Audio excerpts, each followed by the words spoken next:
اكلتنا النهارده مشهوره جدا في المطاعم واساسيه، هي طاجن اللحمه بالبطاطس والخضار. شوفوا اللحمه بقى وهي دايبه دوب كده، شايفين مستويه وجميله ازاي، مع ان هي حطاها في الطاجن نيه. حطها هنا كده.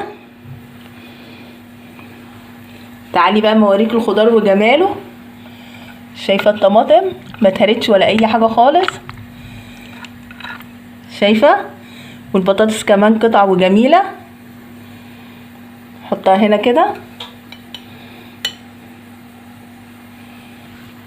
وعملت جنبها رز بسمتي وسلطه. هي اكله صحيه جدا ما بتاخدش مننا وقت خالص. هي كانت فطار النهارده، يلا نعمله سوا. وما تنسيش لايك حلو منك، وما تنسيش تشتركي في قناتي عشان يوصلك كل وصفاتي. المقادير معايا هنا لحمه قطع، انا مقطعاها كده قطع متوسطه، ومعايا هنا كده قطعتين دهن، شايفين، عشان تخلي الطاجن بتاعي حلو قوي. ومعايا هنا بطاطس انا مقطعاها الحجم ده عشان تستحمل الفرن. ربع كوبايه ميه بصل انا ضربها في الكبه بتاع الخلاط ومصفياها. التوابل بابريكا وبهارات 7 وملح وفلفل اسود، معلقتين صلصه. ومعايا هنا فصين توم انا مش بشراهم، لا شرايح.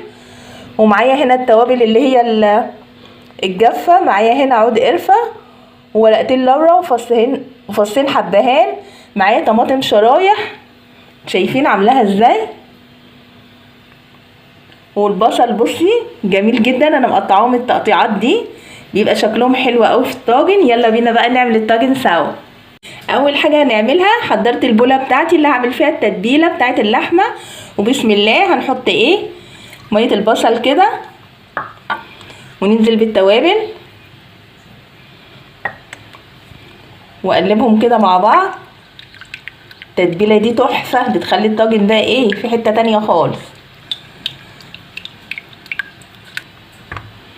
وبعد ما قلبت التتبيله خلاص، هحط كده اللحمه، تبقى جميله جدا. واسيبها شويه بقى في التتبيله تاخد من طعمها. حطيت كل الكميه، شايفين قطعتين الدهن دول هيخلوا الطاجن تحفه. اقلبها كده بالراحه واخليها تاخد من الطعم كله. ادخل كل الصوص فيها،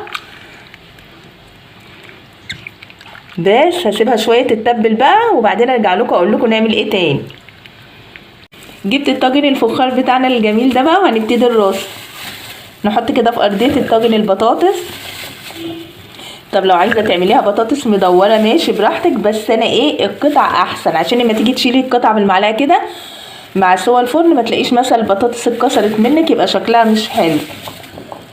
فلو عملتيها قطع كده بيبقى افضل. هنحط كده طبق بطاطس.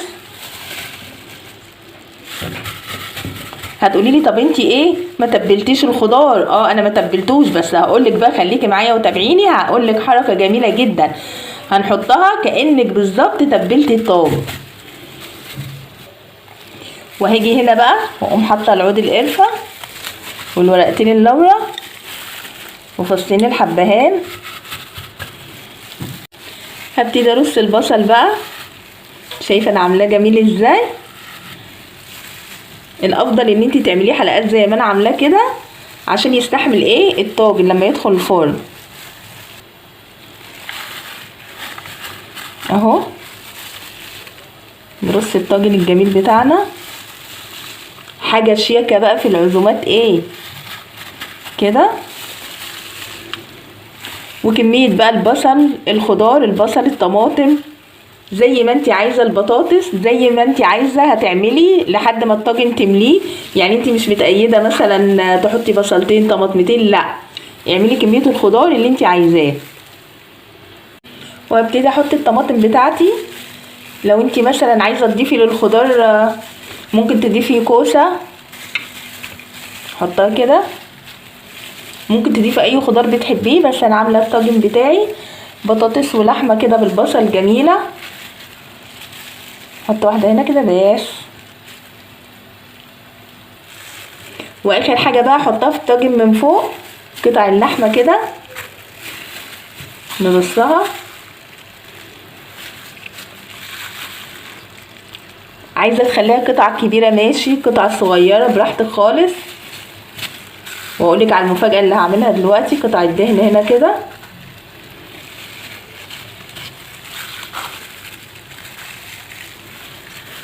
وبعدين وانتي بتجيبي اللحمه تخلي الجزار يديهالك من اللحمه اللي بتستوي على طول، بلاش ايه اللحمه اللي بتبقى كبيره ديت عشان ما تاخدش منك وقت. وكده كده احنا هنخمر الطاجن بالفويل وهنحطه في الفرن، فسواه هيبقى جميل. هقولك الحاجه بقى ايه اللي هتتبلك الخضار كله، بس بعد ما نحط شرايح الثوم. هاتي شرايح الثوم بقى قومي حطها كده في وسط اللحمه، يا سلام على الطعم الروعه، تديكي طعم ونكهه بقى خرافه كده.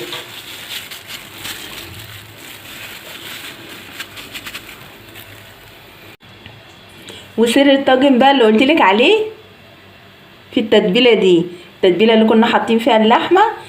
بسم الله بالراحه كده ومش ساقيه بيها الطاجن، تبلك اللحمه بقى والخضار وهيوديها في حته تانية خالص جميله بالتوابل بتاعتها بكله كده.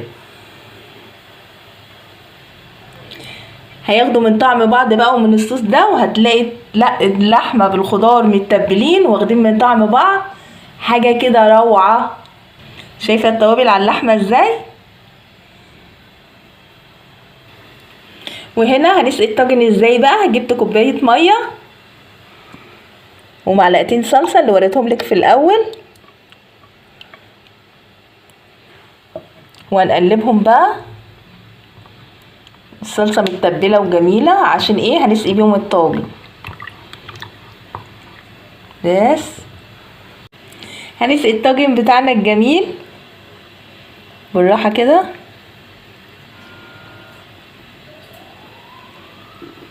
شايفه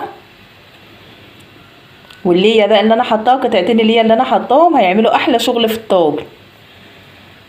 بس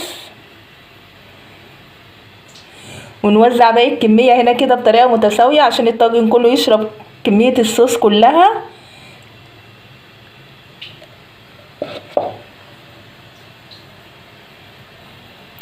ومعلقتين زيت كده بقى في وش الطاجن، يا سلام على الجمال. نوزع حلو.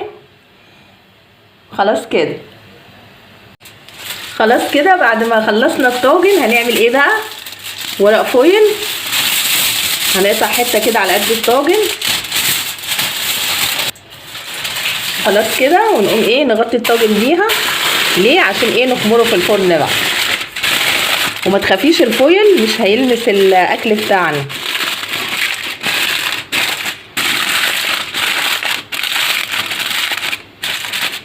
بس كده تمام. وندخله الفرن مع بعض. ومسخنه الفرن بتاعي درجه حراره عاليه، وادخل الفرن كده. هنحط الطاجن بسم الله بس لحد ما يستوي بقى. ولو وشه محمرش هشغل عليه الشوايه من فوق واديله لون حلو واوريهولك في الاخر. وبعد ما حطيت الطاجن في الفرن نعمل مع بعض بقى شويه رز بسمتي، انما ايه جمال. معايا كوبايتين رز بسمتي مغسولين ومتصفيين. احنا عارفين ان الرز البسمتي كل كوبايه رز بتاخد كوبايتين ميه او شوربه. لو عندك شوربه زوديه على طول، لو عندك ميه حطي مكعب مرق لو بتحبيه. الشوربه عندي هنا اهيت متملحه وفيها التوابل، يعني مش هضيف لها اي حاجه. هحط بس كاري وكركم من هنا، من كل واحده نص معلقه هنا عشان تدي اللون الجميل. ده ايه بقى؟ ده المفاجاه، ده تفل البصل اللي انا كنت ضرباه في الكبه عشان الطاجن. ما ترموش حرام، انتوا عارفين الحاجه غاليه دلوقتي، لازم نبقى موفرين كده ونبقى ايه شاطرين. معايا هنا بقى نص عود قرفه. بصراحه انا بحب ورق اللورا كتير قوي في الرز، فحطيت كام ورقه. انت زي ما يعجبك، لو مش بتحبيه اكتفي بورقه واحده. ومعايا 3 فصوص حبهان. طيب تشيلي بقى قبل ما تيجي تغرفي الرز او الطاجن والحاجات دي، تشيلي الحاجات الصحيحه دي، عشان طبعا لا قدر الله ما تجيش مثلا واحده زي دي بتاع حبهان كده تحت ضرس حد فتعمل مشكله. فانا بشيل كله من الاكل قبل ما اغرف. يلا بينا بقى نعمل الرز سوا. هنعمل الرز دلوقتي. جبت حله وحطيت فيها ايه معلقتين كده زيت واسيبهم يسخنوا شويه.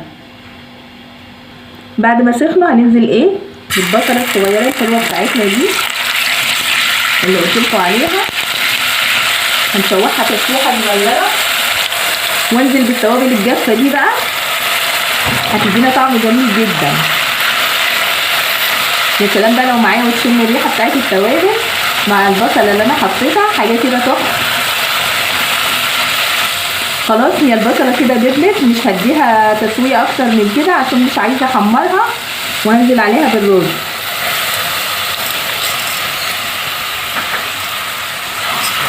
واشوحهم شويه، التشويحه دي حلوه قوي، ما بتخليش الرز لا يتكسر معايا، يبقى جميل جدا.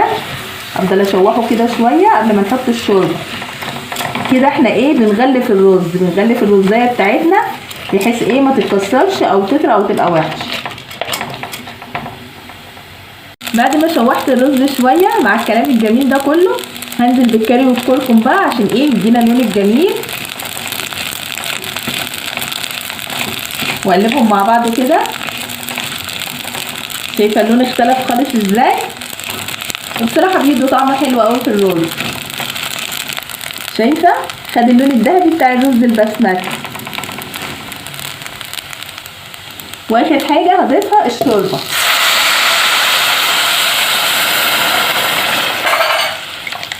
بس كده. اول ما يغلي هغطي عليه وههدي النار لحد ما يستوي، وبعدين ايه اوريهولك في الاخر. يلا بينا بقى نشوف الرز استوى ولا ايه حكايته. بسم الله. شايفه الجمال؟ شايفه واخد اللون الجميل ازاي؟ خلاص انا هطفي عليه كده. هو استوى وشرب كل الشوربه بتاعته. شايفه الدخان فيه جميل ازاي؟ لسه طافي عليه. بصي مفلفل وتحفه. وزي ما قلتلك اوعي تنسي تشيلي ورق اللورا والعود القرفه والحبهان من الاكل عشان ما يعملش مشكله لحد. خلاص هسيبه يبرد بقى وبعدين اغرف واوريكي التقديم هيبقى ازاي. طلع الطاجن من الفرن وغرفت الرز وعملت جنبهم سلطه خضراء. شكل الطاجن بقى بيتكلم عن طعمه، جربوه قولولي ايه رايكم.